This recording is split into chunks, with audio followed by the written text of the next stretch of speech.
अस्सलाम वालेकुम। आज का हमारा टॉपिक है प्रिसीजन एंड एक्यूरेसी। आज हम लोग पढ़ने वाले हैं प्रिसीजन एंड एक्यूरेसी। प्रिसीजन का क्या मतलब होता है? वो वैल्यू जिसको हम बार बार मेजर करें और वो एक दूसरे के नज़दीक ही हैं। जैसे अगर मैं एक पेंसिल है,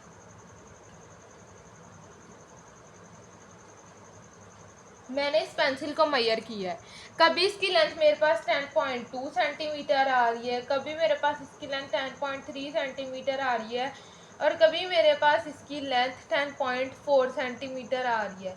ठीक है, अब ये जो है ये एक दूसरे के इक्वल ही है, मतलब करीब करीब है। ये तीनों एक दूसरे के करीब करीब है। 10.2, 10.3, 10.4 सेंटीमीटर, ये तीनों एक दूसरे के करीब करीब है। ये जो मेजरमेंट्स होती हैं ये मेजरमेंट्स कहलाती हैं प्रीसाइज मेजरमेंट। प्रीसाइज मेजरमेंट का मतलब क्या होता है? A precise measurement is the one which has less precision और एब्सोल्यूट अनसर्टेनिटी। मतलब जो एब्सोल्यूट यानी लीस्ट काउंट, एब्सोल्यूट अनसर्टेनिटी क्या होता है? एब्सोल्यूट अनसर्टेनिटी कहा जाता है लीस्ट काउंट को। एब्सोल्यूट अनसर्टेनिटी किसे कहा जाता है? एब्सोल्यूट अनसर्टेनिटी कहा जाता है लीस्ट काउंट को।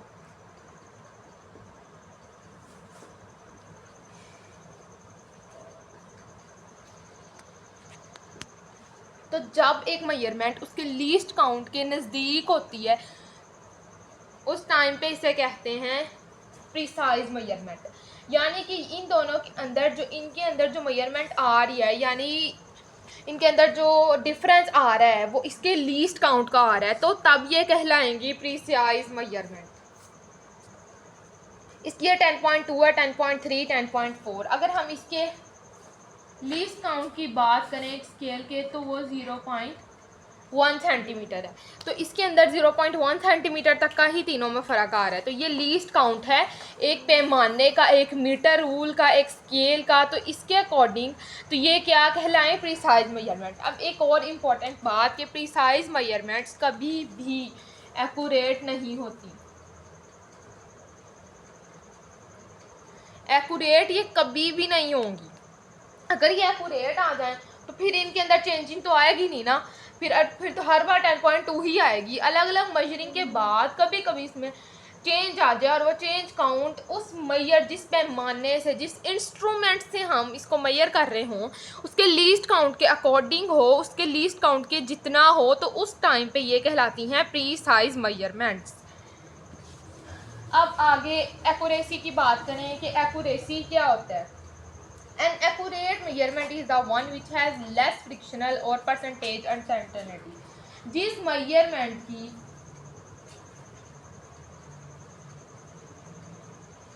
frictional uncertainty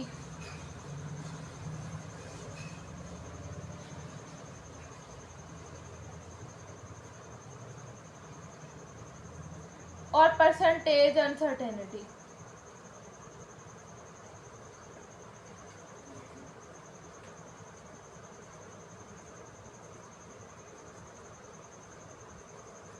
लेस होती हैं वो कहलाता है एक्यूरेट। अच्छा, अगर हमने अब किसी चीज़ को मेजर किया है और उसकी फ्रिक्शनल अनसर्टेनिटी और परसेंटेज अनसर्टेनिटी दोनों ही कम आई हैं, तो लेस आई हैं, तो अब वो कहलाएगा एक्यूरेट। अब लेस कैसे होती है? जब एक से नीचे मेजरमेंट आती है तो वो लेस होती है, जब एक से ज़्यादा मेजरमेंट होती है तो वो नॉट एक्यूरेट कहलाती है। यानी कि अगर एक से कम आ जाती है, 0.4 आ जाती है, 0.5 आ जाती है, तो ये होगी ये मोर एक्यूरेट के अंदर आएगी। लेकिन अगर ये आ जाती है 1.52 तो ये एक्यूरेट नहीं होगी। ठीक है, एक्यूरेट क्या होता है? Accurate measurement is the one which has less frictional और percentage uncertainty। Accurate measurement वो होता है जिसकी frictional uncertainty और percentage uncertainty कम होती है। अब हम इसकी एग्जांपल्स करते हैं। इसकी एग्जांपल्स की बात की जाए तो आपकी बुक के अंदर इसकी एग्जांपल्स 2 दी गई हैं। अच्छा, मैं आपको एक पॉइंट लिखवा रही हूँ एक्यूरेसी के हवाले से।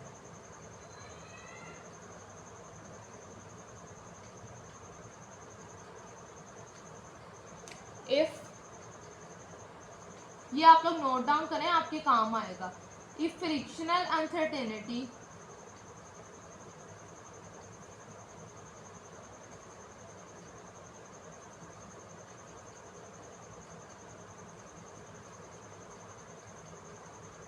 and percentage uncertainty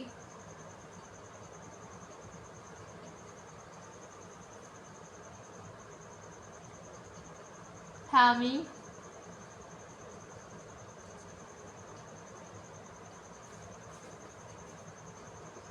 less value then we say that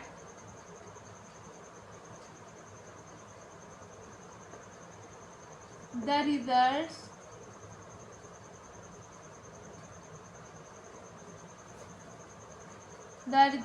yeah the answers are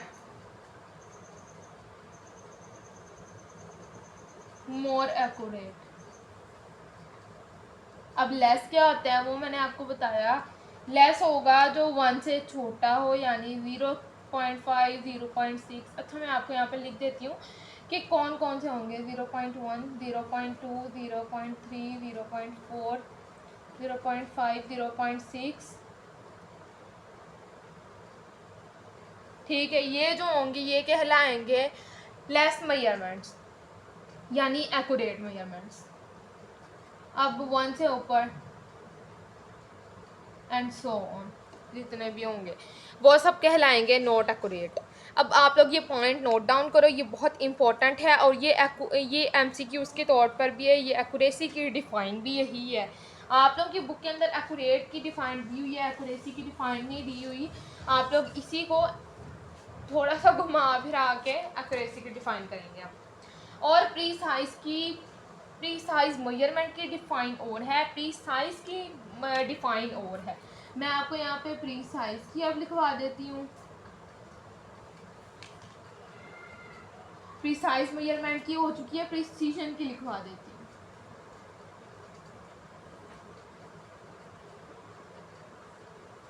अगर आपकी बुक की बात की जाए तो ये देखें यहाँ पर अ precise measurement is the one which has less precision और absolute uncertainty.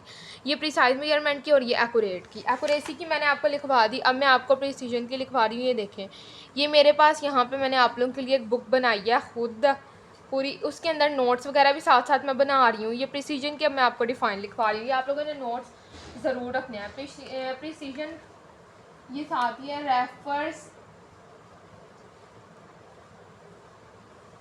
how close the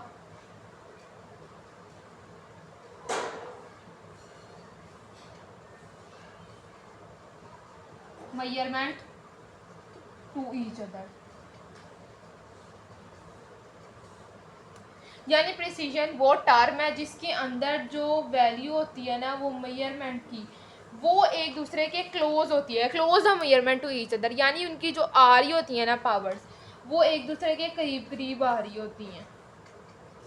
ठीक है, अब हम एक्यूरेट की जो एग्जांपल जो मैंने आप लोगों को समझाया कि लेस पावर होती है, अब वो लेस पावर आती कैसे है मैं आप लोगों को वो करवा देती हूँ. ये इसके लिए एग्जांपल्स हैं.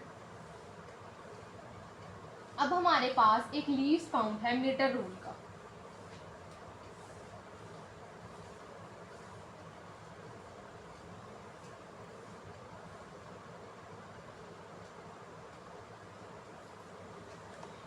जीरो 0.1 इसका लीस्ट काउंट क्या है 0.1 सेंटीमीटर. अगर अब हम इसकी बात की जाए कि हमारे पास एक मेजर्ड वैल्यू भी होनी चाहिए.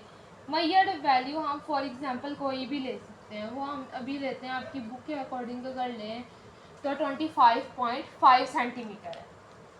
ठीक है, अगर अब हम यहाँ पे लिखें ये बात कि 25.5 सेंटीमीटर आ रही है आप लोगों के, अब इसको हम लोग करते हैं फ्रिक्शनल अनसर्टेनिटी फाइंड करते हैं. फ्रिक्शनल अनसर्टेनिटी का हमारे पास फॉर्मूला क्या है absolute uncertainty over measured value. अब हमारे पास एब्सोल्यूट अनसर्टेनिटी क्या होता है, ये मीटर रूल की ये लीस्ट काउंट है मीटर रूल का. और अभी मैंने आप लोगों को बताया कि लीस्ट काउंट किसके इक्वल होता है एब्सोल्यूट अनसर्टेनिटी के. तो यहाँ पे ये वैल्यू आएगी 0.1 डिवाइडेड बाय मेजर्ड वैल्यू. आपकी बुक के अकॉर्डिंग कर लें तो 25.5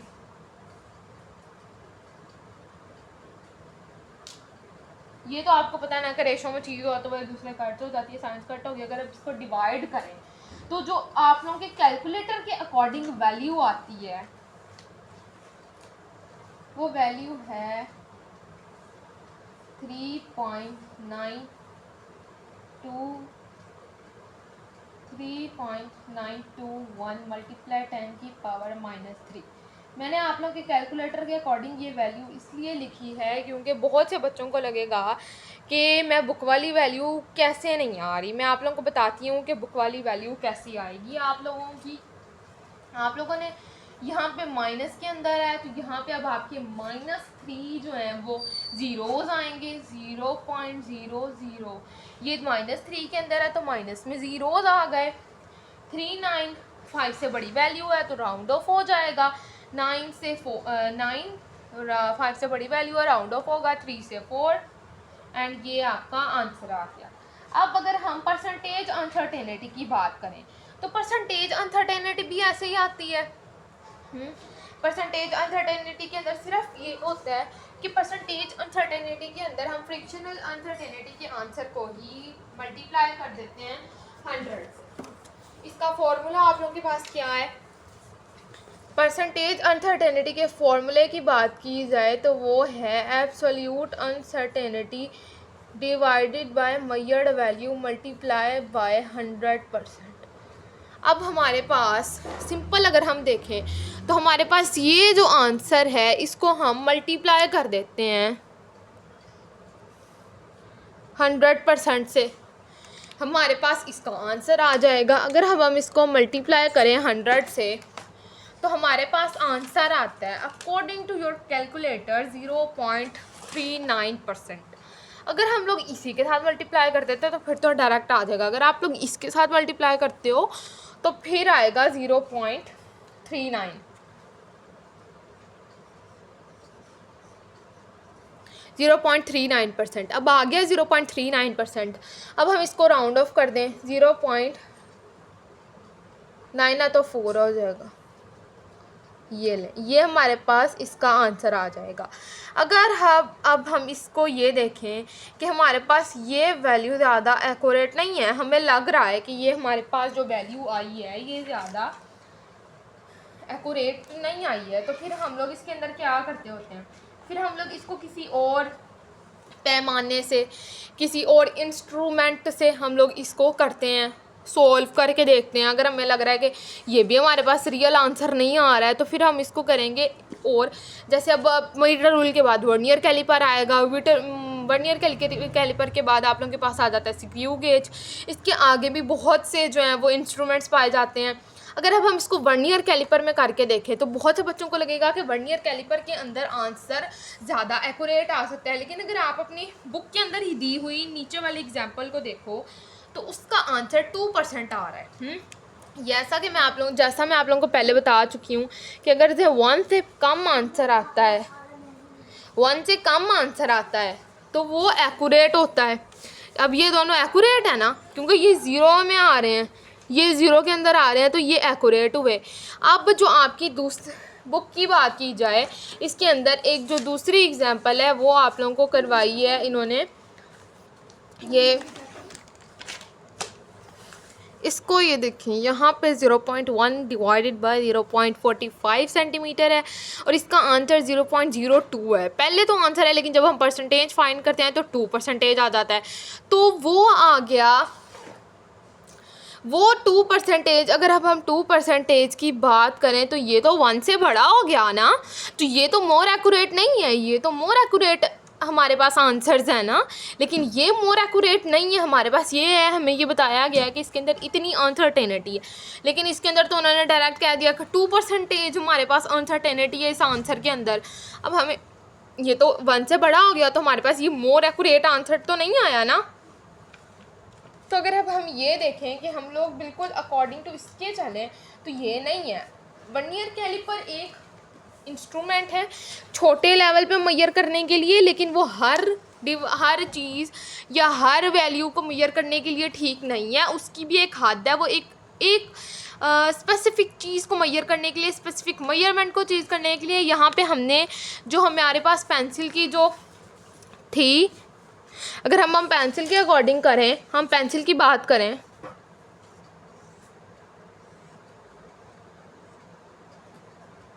अगर हम पेंसिल की बात करें तो इसको तो हम मीटर रूल है यानी स्केल की मदद से भी कर सकते हैं। हमें किसी वर्नियर कैलिपर या स्क्रू गेज की ज़रूरत क्या है? अगर हम इस तरह की जो चीज़ सेंटीमीटर के अंदर मैयर हो पा रही होगी ना, अगर उसको हम लोग 0.01 सेंटीमीटर तक लेके जाने की कोशिश करेंगे तो उसकी वैल्यू ख़राब आएगी हमारे पास। वो हमारे पास उसकी अनसर्टेनिटी ज़्यादा मैयर वर्नियर कैलिपर नहीं कर पाएगा, उल्टा वो उसकी अनसर्टेनिटी कम मेजर कर पाएगा। ये है कि हर जो एक स्पेसिफिक इंस्ट्रूमेंट वो एक स्पेसिफिक लीस्ट काउंट, एक स्पेसिफिक ऑब्जेक्ट के को मेजर करने के लिए बना है। उम्मीद है आप लोगों को समझ आ गई होगी कि किस चीज़ के लिए हर जो इंस्ट्रूमेंट है वो एक अलग ऑब्जेक्ट को मेजर करने के लिए बनाया गया है। हर किसी से हम हर किसी को नहीं कर सकते। वर्नियर कैलिपर को एक अलग चीज़ के लिए बनाया गया। अगर मैं आप लोगों को एक एग्जांपल दूं कि जो BMW का पुराना मॉडल है, काफ़ी पुराना मॉडल है BMW का, जब वो पाकिस्तान में फ़र्स्ट टाइम आया था तो जर्मनी से उसको बनाने के लिए सामान मंगवाया गया था। लेकिन उस मॉडल की सबसे ख़ास बात यह है कि आज भी वो सबसे अच्छा माना जाता है। लेकिन बात यह है कि टाइम के साथ हर चीज़ चेंज हो जाती है, वो मॉडल अब बहुत कम लोगों के पास रह गया। लेकिन उसकी ख़ास बात यह है कि अब हमें ना उसके जो काबले आप लोगों ने सुना होगा, पेच वगैरह उनको जो होते हैं वो गोल गोल से जो पेचों के ऊपर बांधते हैं, बंद करते हैं, जिनसे अगर कोई कूलर वगैरह इस तरह की चीज़ों के अंदर पाए जाते हैं, ये दरवाज़ों के जो हैंडल होते हैं इनके अंदर भी होते हैं। अच्छा, नेक्स्ट हम ये बात कर रहे थे उसको जो होता है ना वर्नियर कैलिपर और स्क्रू गेज उनके लिए बनाए गए हैं। जैसे मशीनें होती हैं, हार्वेस्टर मशीन्स की बात की जाए तो वर्नियर कैलिपर और स्क्रू गेज उनके अंदर यूज़ होने वाली चीज़ है, ठीक है। उसके अंदर ये है कि उस BMW के मॉडल की ख़ास बात ये है कि उसको ना हम ज़्यादा टाइट भी नहीं कर सकते, ज़्यादा खुला भी नहीं छोड़ सकते। तो वर्नियर कैलिपर उस चीज़ के लिए है। और इस तरह मीटर रूल, पेंसिल को मेजर करने के लिए मीटर रूल है, कपड़े को नापने के लिए वो एक स्केल्स होता है जो जब आप लोग दुकान पे जाते हो तो वहाँ पे वो नाप के देते हैं। कुछ गर्ल्स होंगी उनको शायद पता हो। इसी तरह हर इंस्ट्रूमेंट एक अलग चीज़, स्पेसिफिक चीज़ के लिए है, ठीक है। अल्हम्दुलिल्लाह, अल्लाह हाफ़िज़, subscribe and don't forget to like.